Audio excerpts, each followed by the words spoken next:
جنہوں نے ایک پولیٹیکل پارٹی بنائی، اس کے اندر انہوں نے مسٹیکس بھی بہت کیں، اور جو کام میں سمجھتا ہوں ان کو کرنے چاہیے تھے، کہ ان کو اپوزیشن کے ساتھ ایک ورکنگ ریلیشن شپ بنا کے چلنا چاہیے تھا اسمبلی کے اندر، وہ انفارچونیٹلی وہ نہیں کر سکے.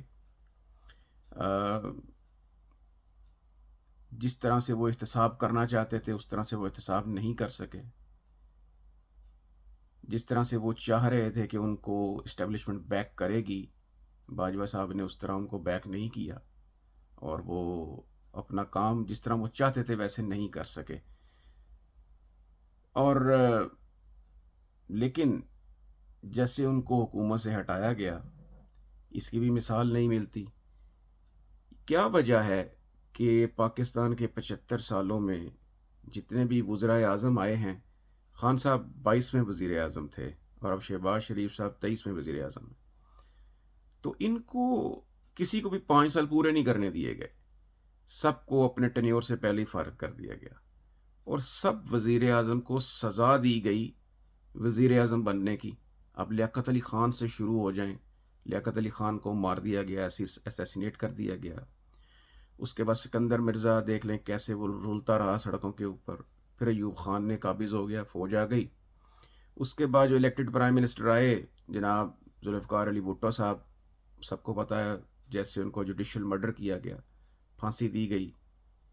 جنیجو کے ساتھ کیا ہوا، پھر نواز شریف بے نظیر، نواز شریف بے نظیر. ان کے ساتھ کیا ہوا، ان کو بھی نکال دیا گیا، ٹھڈے پڑے ان کو بھی، آفس سے نکال دیا گیا، پھر لے آیا گیا، پھر نکال دیا گیا، پھر لے آیا گیا.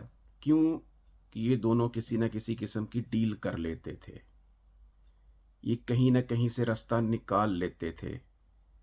اور پھر جو بے نظیر کے ساتھ ہوا وہ بھی پتہ ہے سب کو، 2007 میں ان کو بھی اسیسینیٹ کر دیا گیا. اس کے بعد نواز شریف صاحب کی پھر باری آ گئی، اور نواز شریف صاحب کو جب نکالا گیا، جب انہوں نے تھوڑی سی آنکھیں دکھائیں فوج کو، ان کو نکالا گیا. انہوں نے پھر جو ہے ڈیل کر لی.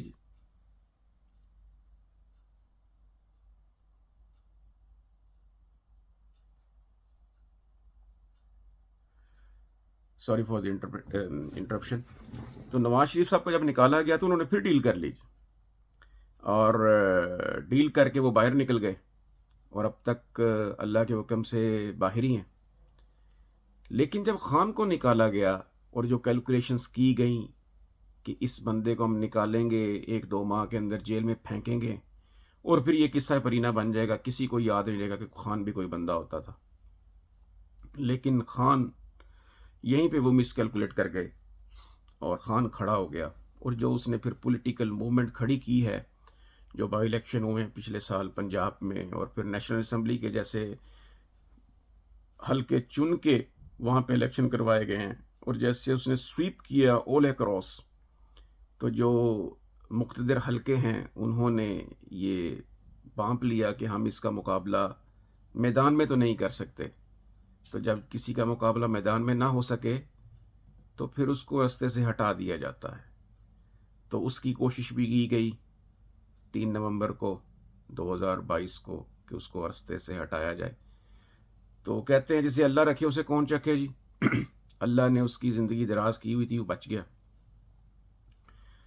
اور تب سے لے کے اب تک پھر جو 9 مئی کا ایک ڈرامہ رچایا گیا، ایک پورا پلان سیٹ کیا گیا، جس کی وجہ سے ایک جس طرح سے اس کو گرفتار کیا گیا عمران خان کو، اور جیسے پھر اس کی پارٹی کے اوپر کریک ڈاؤن ہوا، جس طرح سے ہیومن رائٹ کی وولیشن اس وقت پاکستان کے اندر ہو رہی ہے، میں نہیں سمجھتا کہ 75 سال کی تاریخ میں اس طرح ہوا ہوگا پاکستان میں.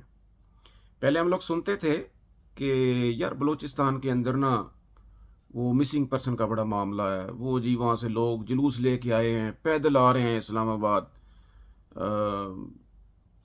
تو ہم سمجھتے تھے یار یہ مسنگ پرسن یہ کوئی کام خراب کرتے ہوں گے تبھی ان کو غائب کیا جاتا ہے، یا یہ کوئی دہشت گرد ہوں گے. لیکن اب جا کے ہمیں پتہ لگا ہے کہ جب مسنگ پرسن پنجاب سے ہونے لگے ہیں، سینٹر سے مس ہونے لگے ہیں لوگ، تب جا کے ہمیں اس چیز کا احساس ہوا ہے کہ نہیں یار، وہ بندے ٹھیک کہتے تھے، وہ صحیح چیختے تھے۔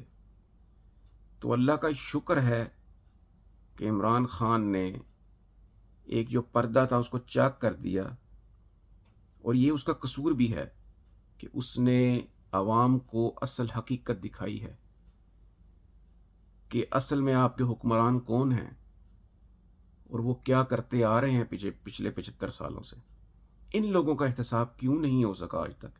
کیا وجہ ہے کہ کسی جنرل کو آج تک 3 سال کی 5 سال کی سزا نہیں سنائی جا سکی؟ جنرل مشرف کو سزائے موت سنائی گئی تھی، لیکن اس پر امپلیمنٹ تو نہیں ہو سکا، اور جنرل صاحب کبھی پاکستان نہیں آئے اپنی زندگی کے اندر۔ لیکن کسی بھی جنرل کا احتساب نہیں ہوا اس کنٹری کے اندر۔ احتساب ہوتا ہے تو پولیٹیشنز کا ہی ہوتا ہے۔ اور آج جو باجے بجا رہے ہیں لوگ عمران خان کی گرفتاری کے اوپر، ان کو یہ نہیں پتا کہ یہ شخص جس کا نام عمران خان ہے، یہ کام اپنے لیے نہیں کر رہا۔ ایک آدمی جس کی عمر 71 ہونے والی ہے، وہ آدمی جو کہ سب کچھ زندگی میں حاصل کر چکا ہے، گلیمرس لائف گزار چکا ہے، ورلڈ کپ پاکستان کے لیے جیت چکا ہے، جس کی اتنی پذیرائی ہے کنٹری کے اندر کہ جہاں بھی وہ جاتا ہے کسی کام کے لیے تو منٹوں سیکنڈوں میں اس کا کام ہو جاتا ہے، اور جو وزیر اعظم بھی بن چکا ہے ایک دفعہ، جس کو لالچ نہیں ہے، پیسے کی ہوس نہیں ہے، اس شخص کو اقتدار سے کوئی غرض نہیں ہے۔ وہ یہ جو کام کر رہا ہے یہ پاکستان کی عوام کے لیے کر رہا ہے، پاکستان کے غریب لوگوں کے لیے کر رہا ہے کہ شاید پاکستان ٹھیک ہو جائے اور ایک رول آف لا آ جائے پاکستان کے اندر، اور ہمارا ملک بھی ترقی کرے۔ 1947 میں پاکستان اور انڈیا دونوں اکٹھے آزاد ہوئے تھے۔ 90s تک، ایون 2000 تک، انڈیا اور پاکستان دونوں ایسے ساتھ ساتھ چل رہے تھے۔ پھر کیا وجہ ہوئی کہ انڈیا جو ہے وہ ہم سے کوسوں آگے نکل گیا؟ وہ تو اب پکڑا ہی نہیں جاتا، پکڑا ہی نہیں دیتا۔ جب آپ جائیں نا کبھی جی ٹی روڈ پہ جائیں، کچی سڑک پہ جائیں، تو بس جب بھاگتی ہے نا جی، تو سائیکل والا جو ہے نا وہ دیکھتا رہ جاتا ہے، اور دیکھتے دیکھتے جناب بس اس کی آنکھوں سے اوجھل ہو جاتی ہے، اور بس اس کو مٹی اور گٹا ہی نظر آتا ہے۔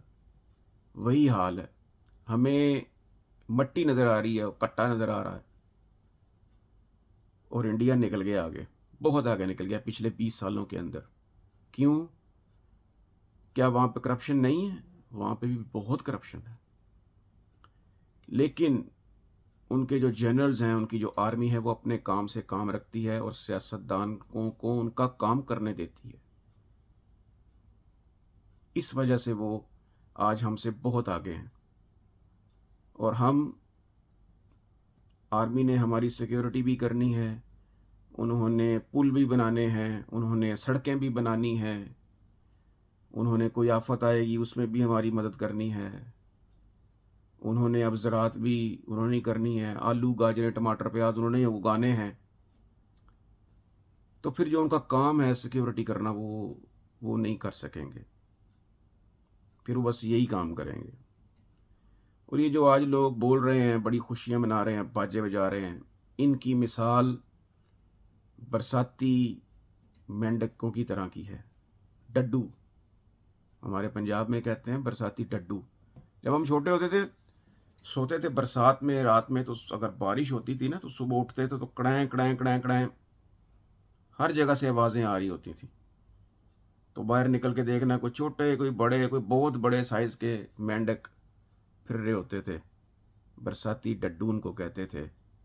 لیکن جب برسات ختم ہوتی تھی تو وہ بھی غائب ہو جاتے تھے۔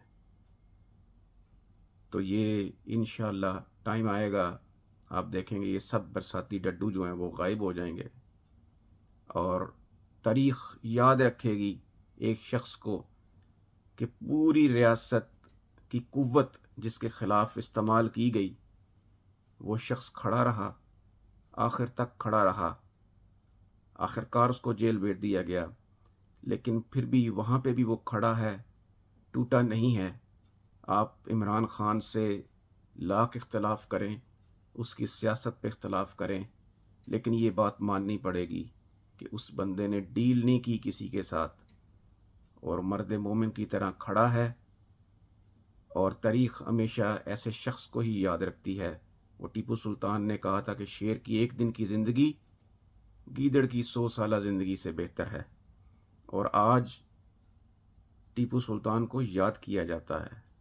اتنے سالوں بعد بھی اس کو بھولی نہیں دنیا، اس کو یاد کرتی ہے۔ تو وقت ٹھہرتا نہیں ہے، وقت گزر جاتا ہے، وقت یہ بھی گزر جائے گا، لیکن خان کا نام سنہری حروف میں پاکستان کی تاریخ میں لکھا جائے گا۔ جو ہمارے ڈکٹیٹرز گزرے ہیں، کون جانتا ہے کہ کہاں ہے ایوب خان کی قبر؟ کبھی کوئی گیا ہے وہاں پر؟ لیکن دنیا جانتی ہے کہ ارشد شریف کی قبر کدھر ہے۔ دنیا وہاں جاتی ہے، فاتحہ پڑھتی ہے، اس کی بخشش کے لیے دعا کرتی ہے۔ تو یہ لیسن ہے، اگر کوئی لینا چاہے، سمجھنا چاہے، کہ وقت سدا ایک سا نہیں رہتا، بدل جاتا ہے۔ پھر آپ سے انشاءاللہ ملاقات ہوگی، تب تک کے لیے اللہ حافظ۔ السلام علیکم ورحمۃ اللہ۔